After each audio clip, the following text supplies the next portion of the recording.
अस्सलाम वालेकुम everyone, my name is Aaniya Altaf और मेरा आज का टॉपिक है सेल्फ स्टीम के ऊपर कि बेसिकली सेल्फ स्टीम होती क्या है और अगर एक इंसान लो सेल्फ स्टीम का शिकार है तो उसके क्या सिम्टम्स हो सकते हैं और उसको किस तरीके से इंसान बेहतर कर सकता है, किस तरीके से उन चीज़ों को कोप कर सकता है। ये वीडियो सिर्फ स्पेसिफिकली किसी बच्चे या किसी पेरेंट के लिए नहीं है। ये वीडियो एक मैरिड कपल, एक पेरेंट, एक बच्चे, हर किसी के लिए है क्योंकि सेल्फ स्टीम का शिकार कोई एज नहीं डिफाइन करती। हर एज के ग्रुप के बच्चे को या पेरेंट को या किसी को भी हो सकता है लो सेल्फ स्टीम का इशू। बेसिकली सेल्फ स्टीम होती क्या है? सेल्फ स्टीम बेसिकली होती एक चीज़ है जो इंसान अपने आप को, सेल्फ परसेप्शन जो होता है, जो इंसान अपने आप को जिस तरीके से देखता है, जिस तरीके से अपने आप को समझता है, जिस तरीके से अपना इनर वर्ल्ड को, अपने आप को समझता है, उसको सेल्फ स्टीम कहा जाता है। और लो सेल्फ स्टीम बेसिकली ये होती है कि जब इंसान अपने आप को बुरा भला समझता है, अपने आप को हर किसी से कमतर समझता है या अपने आप को किसी चीज़ के काबिल नहीं समझता और समझता है कि वो कोई चीज़ अचीव नहीं कर सकता। अब सेल्फ स्टीम बेसिकली होती किस वजहों से है? सेल्फ स्टीम किसी भी बेसिक चीज़ की वजह से भी हो सकती है, जैसे कि घर में कंपैरिजन। बेसिक कंपैरिजन इंसान का होता है, कभी पेरेंट्स बच्चों को कर देते हैं, पेरेंट्स आपस में, कपल एक दूसरे को कर देते हैं कि या वो बहुत अच्छा इंसान था या वो बहुत अच्छी थी, या फिर बच्चे आपस में एक दूसरे को कंपेयर कर देते हैं कि सिबलिंग्स एक दूसरे को कंपेयर कर रहे होते हैं। स्कूल्स में बुलिंग हो जाती है जिसकी वजह से इंसान अपने आप पे सेल्फ डाउट करने लगता है, अपने बारे में सोचने लगता है कि क्या मैं एक्चुअली ऐसा हूँ। एक बेसिक सा छोटा सा मजाक कि हमें लगता है कि हमारी साइड से ये मजाक है, जैसे कि हे लूजर, बच्चे आपस में एक दूसरे को क्लास में बोल देते हैं, लेकिन हमें नहीं पता होता कि वो पर्सन अंदर से अपनी कितनी बैटल्स लड़ रहा है।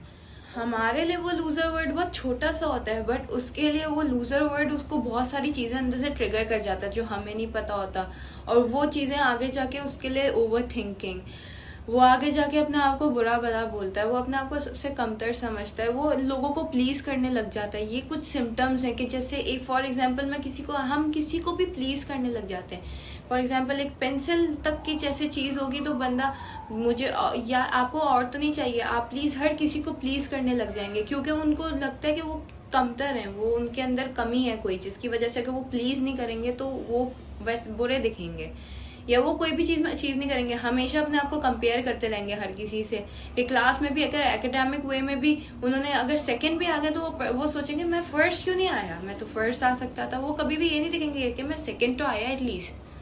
तो कुछ इस तरीके के सिम्टम्स होते हैं इंसान के कि जो होता है कि वो लो सेल्फ स्टीम का शिकार हो रहा है। रात भर ओवर थिंक करेगा कि मेरे फ्यूचर का क्या होगा, मैं तो किसी चीज के काबिल ही नहीं हूँ, आई am a pretty loser, I can not achieve anything, I can not even go and do anything better for my self. तो इस तरीके के कुछ सिम्टम्स होते हैं जिससे इंसान की लो सेल्फ स्टीम का एक सिम्टम होता है कि जिससे पता लगता है कि इंसान को लो सेल्फ स्टीम हुई हुई है।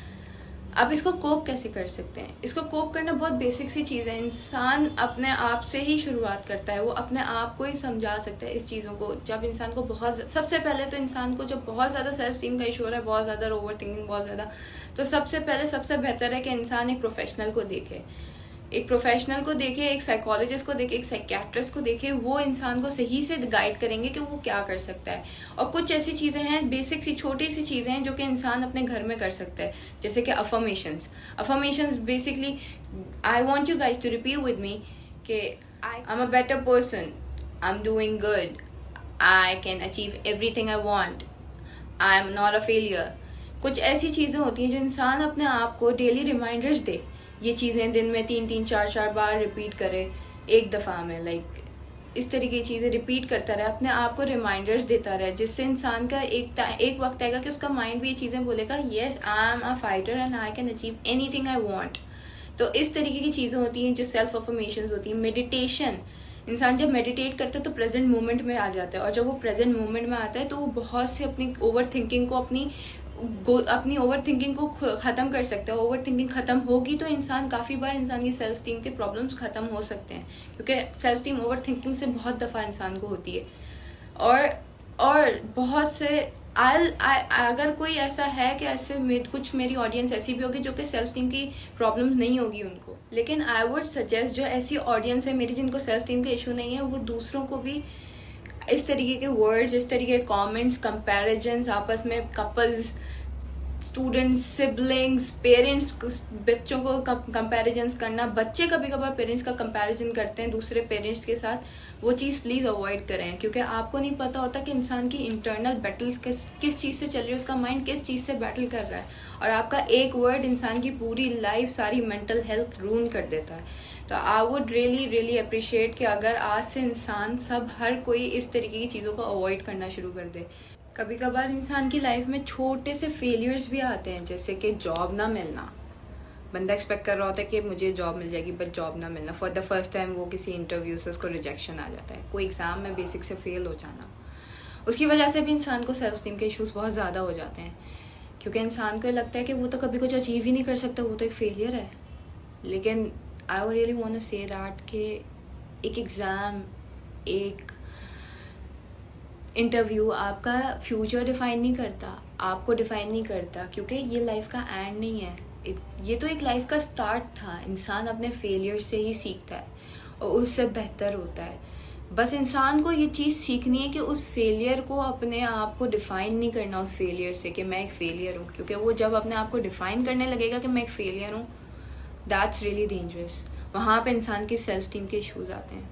That's gonna ruin your mental health. Last but not the least, thank you Zanman Welfare, that you guys have given me really amazing opportunity to aware people about self-esteem and how to cope with it. And by your amazing campaign of mental health awareness of whole month, I really appreciate your awareness campaign. Thank you Zanman.